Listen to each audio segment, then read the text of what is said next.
Today, Kenya experienced an unprecedented attack on its democracy, rule of law, and the integrity of its constitutional institutions.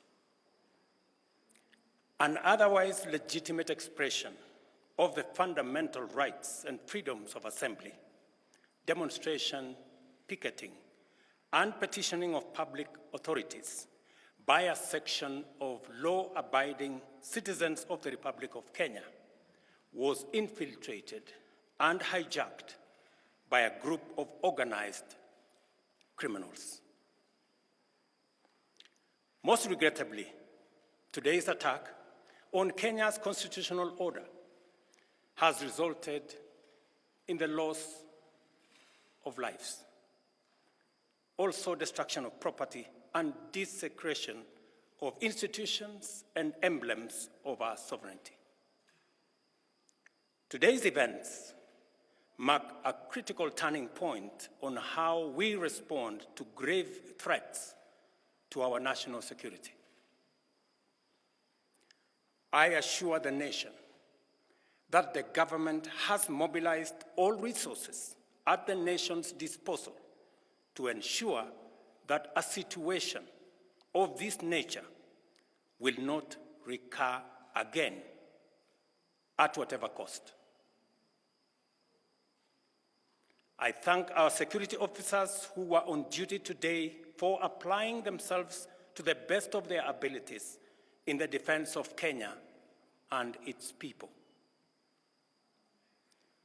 Accordingly, I have directed all the organs of our national security to deploy measures to thwart any attempt by dangerous criminals to undermine the security and stability of our country.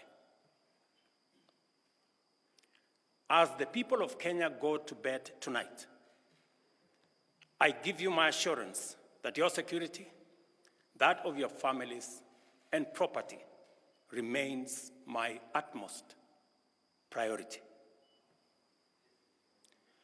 To the young people of Kenya, who I must thank for helping our country organize our democratic discourse around issues, I thank you and assure you that the conversation you have begun around pertinent issues of our nation will continue to inform our policy and governance decisions. As I promised on Sunday, this conversation will not be in vain. I will not only champion for the cause of issue-based, policy-oriented, and tribeless engagement on critical national issues, but also provide a framework for this conversation to be processed and its outcomes implemented. However, our national conversation on any subject matter must be conducted in a manner that respects and honors the foundational values upon which our nation is established, namely constitutionalism, the rule of law, and respect for institutions. It is very painful for Kenya that a conversation this crucial was hijacked by dangerous people who have caused us the kind of loss we have incurred as a nation today. It is possible that the criminals who rained terror on innocent people and attempted to challenge our law enforcement deployments are still determined to continue with their dangerous behavior.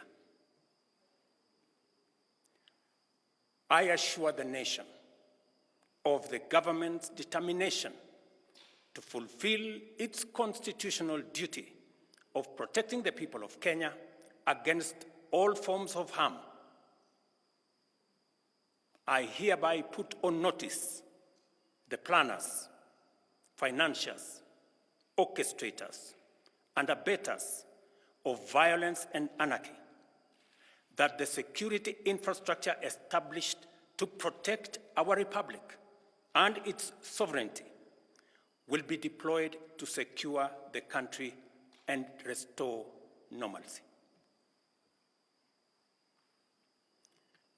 It is not in order or even conceivable that criminals pretending to be peaceful protesters can rain terror against the people, their elected representatives, and the institutions established under our Constitution, and expect to go scot-free.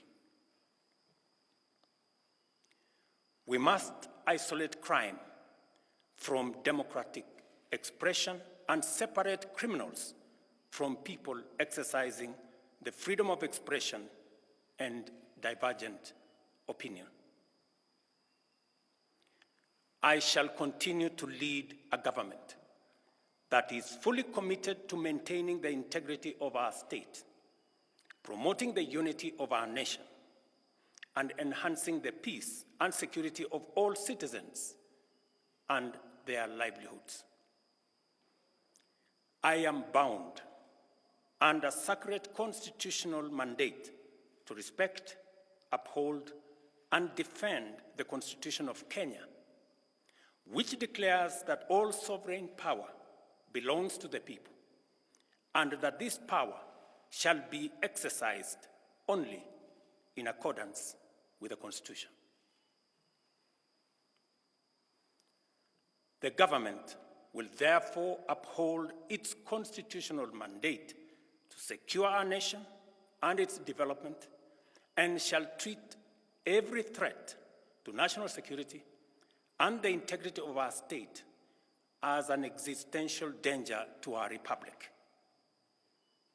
Accordingly, I assure Kenyans that we shall provide a full, effective, and expeditious response to today's treasonous events.